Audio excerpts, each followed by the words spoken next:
Hi, உங்கள்கிட்டலாம் ஒன்று சொல்லணும். எங்கள் அண்ணனுக்கு அவங்க பொண்ணு ரெயின் கோட் வாங்கி கொடுத்து, அப்பா பத்திரமா பார்த்துக்கணும்ப்பா, வீணாக்கக்கூடாது எங்கள் அண்ணனுக்கு சொன்னாலாம். ஆமாம் ராதா சொன்னாலாம். அண்ணன் நல்ல மழை பெய்யுது. எங்கள் அண்ணன் அப்படியே நினைஞ்சிக்கிட்டு டூ வீலரில் வருது, தலையில் துண்டை போட்டுக்கிட்டு. அவங்க பொண்ணு கேட்டால, என்னப்பா இதுமாரி ரெயின் கோட் வாங்கி கொடுத்தனே, அதை போடாமல் மழை அணைஞ்சிட்டு வரீங்க. நீ தானேமா சொன்ன பத்திரமா வச்சுக்க சொல்லி, அதனால் அதை பத்திரமா வண்டிக்குள்ளே வச்சுருக்கேன்னு சொல்லித்தான். எங்கள் அண்ணன் எவ்வளோ பாசம்னா சொல்ல தட்டாமல் எங்கள் அண்ணன் எப்படி இருக்குன்னு பாருங்களாம். அதோட இன்னொன்று, இது ஒரு பக்கம் சொல்லணும்னு நினச்சேன், சிரிப்பு வருதா வள்ளி அவங்களுக்கு. அதை பார்த்து நாங்கள் சிரித்தோம், நீங்களே சிரிப்பீங்க நினச்சி நான் போட்டேன்.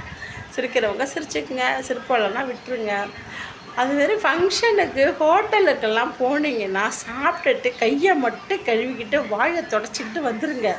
அங்கே தான் போய் ஊங்குது ஆங்க, அதெல்லாம் தயவுசெய்து செய்யாதீங்கப்பா. இதுமாரிலாம் என்னமோ வீட்லலாம் என்னமோ கையை கழுவிட்டு இப்படி பண்ணுற மாரி வீட்டில் சாப்பிட்ற மாரி தானே, ஏன் இப்படிலாம் பண்ணுறீங்க? தயவு செஞ்சு தெரிஞ்சவங்க யாரும் இப்படிலாம் பண்ணாதீங்க. அது எனக்கும் பிடிக்கல, மற்றவங்களுக்கும் பிடிக்கல. அதனால இனிமேல் செய்யாதீங்க, ஓகேவா?